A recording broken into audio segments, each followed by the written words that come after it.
Hi friends, बघा 60 दिवसाचा spoken English course आपण पाहतोय।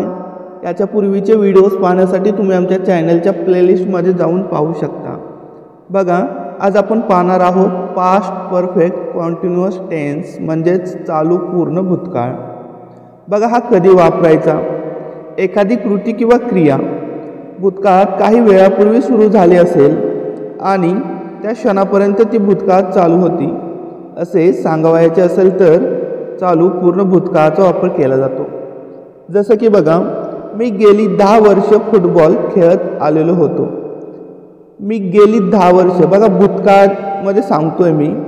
समजा एका महिन्यापूर्वी मी क्रिकेट खेळायचं बंद केलेलं आहे, फुटबॉल खेळायचं बंद केलेलं आहे आणि एका महिन्यापासून जे मागचे 10 वर्ष होते मी फुटबॉल खेळत आलेलो होतो हे सांगतोय मी। अशा प्रकारे ती कालपर्यंत तक्रार करत आलेली होती, म्हणजे आज ती तक्रार करत नाही, कालपर्यंत ती तक्रार करत आलेली होती। जर आता सध्या ती तक्रार करत असेल तर आपण कसं बोललो असतो? ती तक्रार करत आलेली आहे असं, म्हणजे चालू पूर्ण वर्तमान काळातलं वाक्य आपण बोललो असतो। पण आलेली होती म्हणजे ते तक्रार करण्याचं तिनं आता बंद केलेलं आहे, ती कालपर्यंतच तक्रार करत आलेली होती। ठीक आहे, अशा प्रकारे वाक्य तुम्हाला ओळखता आले पाहिजेत। बघा, या ठिकाणी हा कसा वापरायचा समजून घेऊया। समजा मी कामावरून येताना मला माझा मित्र भेटला।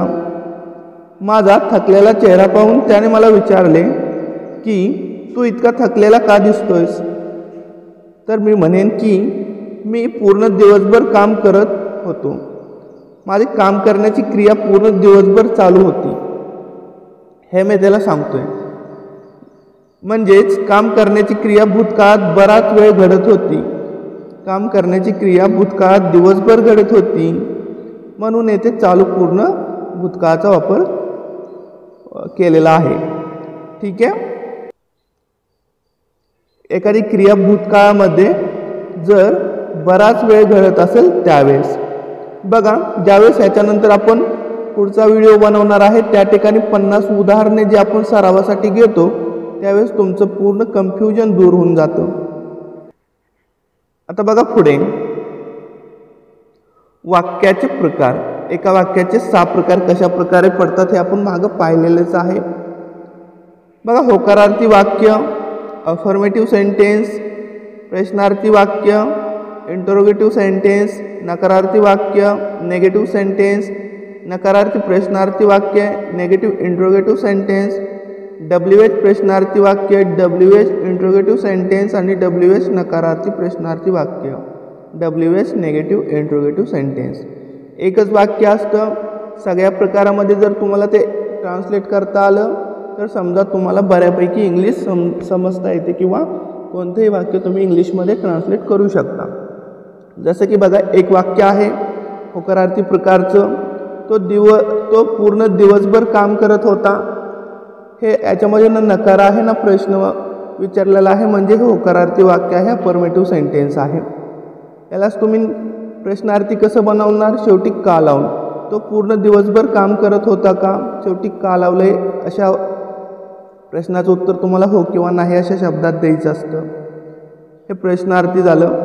तो पूर्ण दिवसभर काम करत नव्हता, शेवटी नकार आलेला आहे, निगेटिव्ह सेंटेन्स झालं, नकारार्थी वाक्य झालं।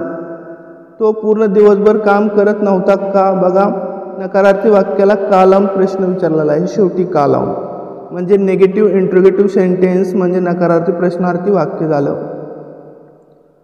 तो पूर्ण दिवसभर कोठे काम करत होता? बघा, कोठे हा एक WH वर्ड आहे, WH फॅमिली आपण मागे पाहतच आलेलो आहे। तर WH शब्दाचा वापर करून प्रश्न विचारलेला आहे कोठे, म्हणजे WH प्रश्नार्थी वाक्य। तो पूर्ण दिवसभर का काम करत नव्हता? बघा, WHनं प्रश्न विचारलेला आहे, या वाक्यामध्ये नकार पण आहे, म्हणजे WH नेगेटिव्ह इंटरोगेटिव्ह सेंटेन्स झालं। ठीक आहे, WH नकारार्थी प्रश्नार्थी वाक्य। तर कोणतंही वाक्य घ्या, तुम्हाला हे जर 6 प्रकार आहेत ते मराठीमध्ये आधी ट्रान्सलेट करायला शिका आणि त्याच्यानंतर इंग्लिशमध्ये ट्रान्सलेट करायला शिका, जेणेकरून तुम्हाला तो टॉपिक त्या काळामध्ये येणारं प्रत्येक वाक्य सहजपणे ट्रान्सलेट करता येईल। तर बघा, पहिला प्रकार आहे अफर्मेटिव्ह सेंटेन्स म्हणजे होकारार्थी वाक्य. हे वाक्य तुम्हाला ओळखता आल्यानंतर जर वाक्य होकारार्थी असेल तर तुम्हाला काय करायचं, सुरुवातीला सब्जेक्ट लिहायचं आहे, त्याच्यानंतर हॅड बीन लिहायचं आहे, त्याच्यानंतर क्रियापदाचं चौथं रूप, त्याच्यानंतर ऑब्जेक्ट आणि त्याच्यानंतर रिमाइनिंग सेंटेन्स. वाक्य आहे तो एका तासापासून दूध पित होता. तो एका तासापासून दूध पित होता. बघा क्रिया भूतकाळामध्ये बऱ्याच वेळ चालत होती, म्हणजे 1 तास चालू होती आणि 1 तास चालू होती आणि 1 तासानंतर ती बंद झालेली आहे, म्हणजे क्रिया भूतकाळामध्ये संपलेली आहे. म्हणून हे वाक्य बोलतोय तो 1 तासापासून दूध पित होता. आता क्रिया चालू आहे का, नाही. तर सब्जेक्ट लिहिणार, सुरुवातीला सब्जेक्ट आहे तो म्हणजेच ही या ठिकाणी, त्याच्यानंतर हॅड बीन लिहिलं, त्याच्यानंतर क्रियापद आहे पिणे. कुठलं आहे, पिणे म्हणजे ड्रिंक, त्याचं चौथं रूप ड्रिंकिंग. ऑब्जेक्ट आहे दूध म्हणजेच मिल्क आणि 1 तासापासून म्हणजे फॉर ॲन आवर. ठीक आहे. फॉर आणि सिन्सचा वापर आपण मागं शिकलेलो आहे कधी करायचा ते. ठीक आहे. समजलं नसेल तर कमेंट बॉक्समध्ये लिहा, आपण फॉर आणि सिन्सवरती एक टॉपिक सेपरेट बनवूया. ठीक आहे. फॉर आणि सिन्सवरती. बघा सुरेश सकाळपासून चित्रपट पाहत होता. बघा आता सध्या तो पाहत नाही, भूतकाळामध्ये तो पाहत होता, बऱ्याच वेळ एक क्रिया करत होता, म्हणजेच हे वाक्यसुद्धा याच काळात येणार. आणि वाक्य होकारार्थी प्रकारचं आहे कारण याच्यामध्ये ना नकार आहे ना प्रश्न आहे. म्हणजे हे वाक्य लिहिताना सुरुवातीला आपण सब्जेक्ट लिहिणार. सब्जेक्ट आहे सुरेश आपण लिहिलं, त्याच्यानंतर हॅड बीन आपण लिहिलं, त्याच्यानंतर क्रियापदाचं चौथं रूप. क्रियापद काय आहे, पाने म्हणजेच ऑच, त्याचं चौथं रूप वॉचिंग. चित्रपट ऑब्जेक्ट आहे म्हणजे मूवी आणि सकाळपासून म्हणजे सिन्स मॉर्निंग. ठीक आहे. Suresh had been watching movie since morning. ठीक आहे. मूवी हे लक्षात ठेवा, समजलं असेल. आता बघूया वाक्याचा दुसरा प्रकार. वाक्याचा दुसरा प्रकार आहे इंट्रोगेटिव्ह सेंटेन्स म्हणजे प्रश्नार्थी वाक्य. हे लिहिताना सुरुवातीला तुम्हाला हॅड लिहायचं असतं, त्याच्यानंतर सब्जेक्ट, त्याच्यानंतर बीन, त्याच्यानंतर क्रियापदाचं चौथं रूप, त्याच्यानंतर ऑब्जेक्ट आणि त्याच्यानंतर रिमाइनिंग सेंटेन्स. हे वाक्य कसे असतात, होकारार्थीच वाक्याला शेवटी का लावून प्रश्न विचारलेला असतो. उत्तर आपल्याला नो, यस किंवा नो अशा शब्दांमध्ये देता येतं. बघा वाक्य आहे तो 1 तासापासून दूध पित होता का, कानं प्रश्न विचारला आहे. मग या ठिकाणी आपण सुरुवातीला हॅड लिहिणार, हॅड लिहिलं, त्याच्यानंतर सब्जेक्ट आहे तो म्हणजे ही लिहिला, त्याच्यानंतर बीन लिहिलं, त्याच्यानंतर क्रियापदाचं चौथं रूप पिणे, ड्रिंक त्याचं चौथं रूप ड्रिंकिंग, ऑब्जेक्ट आहे आपलं दूध म्हणजेच मिल्क, त्याच्यानंतर 1 तासापासून म्हणजे फॉर ॲन आवर. ठीक आहे. तेच वाक्य आहे. हेच वाक्य आपण 6 प्रकारे या ठिकाणी ट्रान्सलेट करतोय आणि त्याच्यानंतर 50 वाक्य आपण उदाहरणासाठी पुढील पार्टमध्ये घेऊन येतोय. बघा दुसरं वाक्य आहे, हे तुम्हाला समजलं असेल. दुसरं वाक्य आहे सुरेश सकाळपासून चित्रपट पाहत होता का, कान प्रश्न विचारलेला आहे. तर काय करणार, सुरुवातीला हॅड लिहिलं, त्याच्यानंतर सुरेश लिहिलं, त्याच्यानंतर बीन लिहिलं, त्याच्यानंतर क्रियापदाचं चौथं रूप वॉच, त्याचं चौथं रूप वॉचिंग, त्याच्यानंतर चित्रपट ऑब्जेक्ट आहे म्हणजे मूवी आणि सकाळपासून म्हणजे since morning. Had Suresh been watching movie since morning. अशा प्रकारे हे तुम्हाला समजलं असेल. बघा 2 वाक्याचे प्रकार पाहिले, कुठलं, अफर्मेटिव्ह आणि इंट्रोगेटिव्ह, होकारार्थी आणि प्रश्नार्थी. होकारार्थीलाच का लावून शेवटी आपण प्रश्न बनवत असतो, त्याला इंट्रोगेटिव्ह सेंटेन्स असं म्हणतो. आता बघा वाक्याचा तिसरा प्रकार आहे निगेटिव्ह सेंटेन्सेस म्हणजेच नकारार्थी वाक्य. हे वाक्य लिहिताना सुरुवातीला तुम्हाला सब्जेक्ट लिहायचं आहे, त्याच्यानंतर हॅड लिहायचं आहे, त्याच्यानंतर नॉट लिहायचं आहे, त्याच्यानंतर बीन लिहायचं आहे, त्याच्यानंतर क्रियापदाचं चौथं रूप लिहायचं आहे, त्याच्यानंतर ऑब्जेक्ट लिहायचं आणि त्याच्यानंतर रिमाइनिंग सेंटेन्स लिहायचं आहे.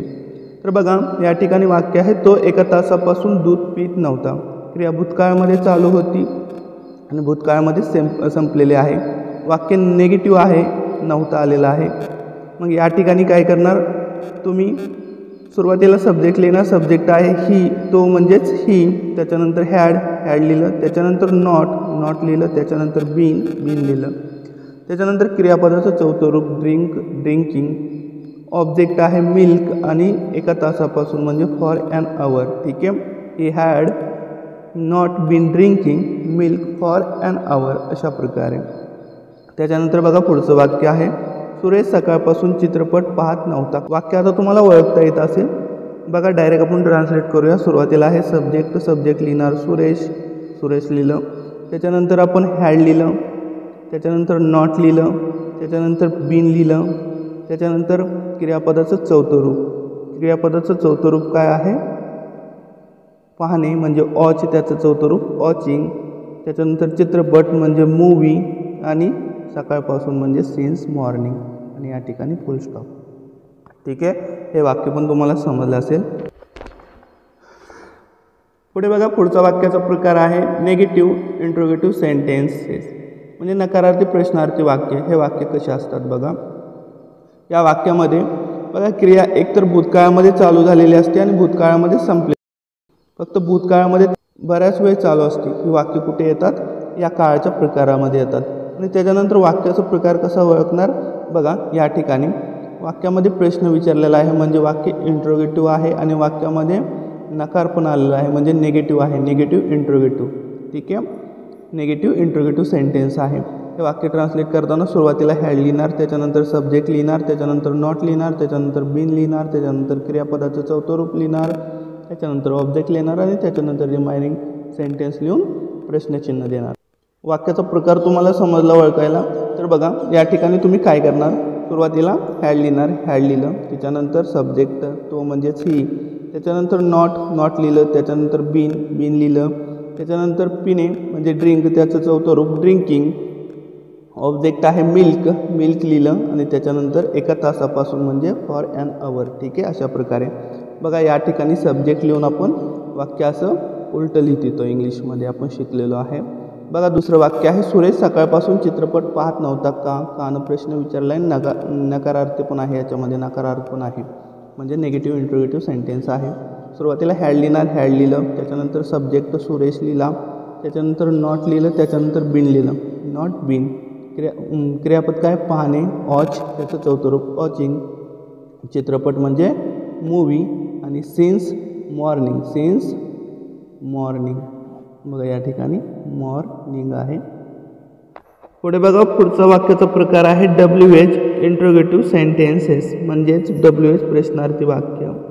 हे वाक्य कसे असतात बघा. WH शब्दाचा वापर करून प्रश्न विचारलेला असतो.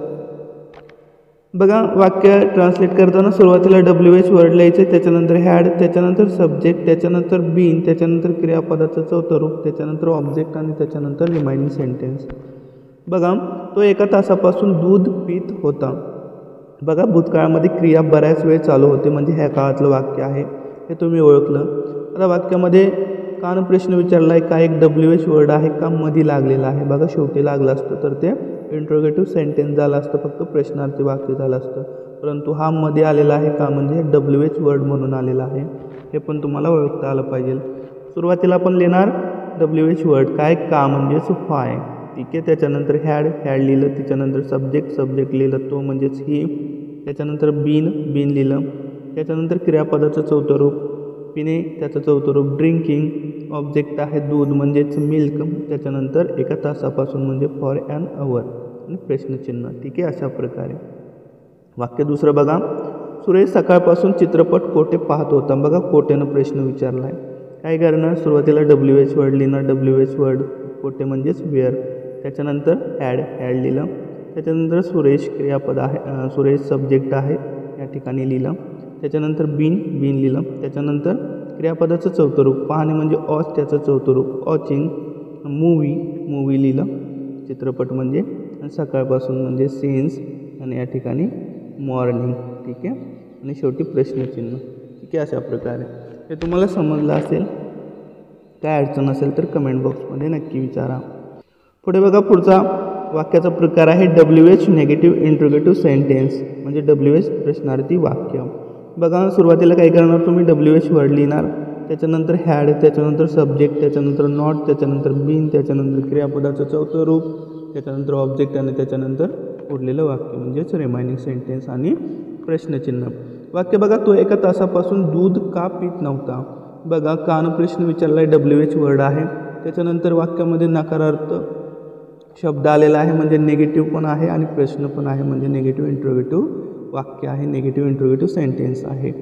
सुरुवातीला काय लिहिणार WH वर्ड का म्हणजेच व्हाय लिहिलं, त्याच्यानंतर हॅड लिहिलं, त्याच्यानंतर सब्जेक्ट तो म्हणजेच ही, त्याच्यानंतर नॉट लिहिलं, त्याच्यानंतर बीन लिहिलं, त्याच्यानंतर पिणे आणि त्याचं चौथं रूप ड्रिंक आणि त्याचं चौथं रूप ड्रिंकिंग, त्याच्यानंतर ऑब्जेक्ट आहे दूध म्हणजे मिल्क आणि एका तासापासून म्हणजे फॉर ॲन आवर.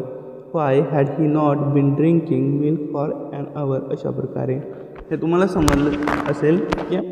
पुढे बघा, पुढचं वाक्य आहे सुरेश सकाळपासून चित्रपट का पाहत नव्हता. बघा कान प्रश्न विचारला आहे, काय एक WH वर्ड आहे. त्याच्यानंतर नकारात्मक सेन्स पण आहे, नकारार्थी उच्चार आहे म्हणजे या ठिकाणी निगेटिव्ह सेंटेन्स आहे. WH निगेटिव्ह सापडला आणि त्याच्यानंतर प्रश्न पण आहे म्हणजे WH निगेटिव्ह इंट्रोगेटिव्ह सेंटेन्स आहे.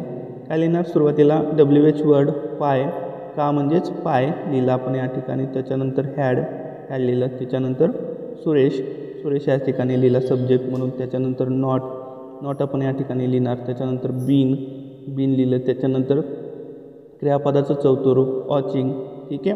आणि मूवी आणि सिन्स मॉर्निंग आणि प्रश्नचिन्ह. ठीक आहे. सिन्स मॉर्निंग आणि प्रश्नचिन्ह हे पण लक्षात ठेवा. ठीक आहे. Why had Suresh not been watching movie since morning. अशा प्रकारे. ठीक आहे. इथपर्यंत तुम्हाला समजलं असेल. बघा पुढचा व्हिडिओ तुम्ही नक्की पहा. 50 उदाहरणे आपण घेतो आहे, त्या ठिकाणी तुमचा भरपूर सराव होऊन जातो या काळावरती. ठीक आहे.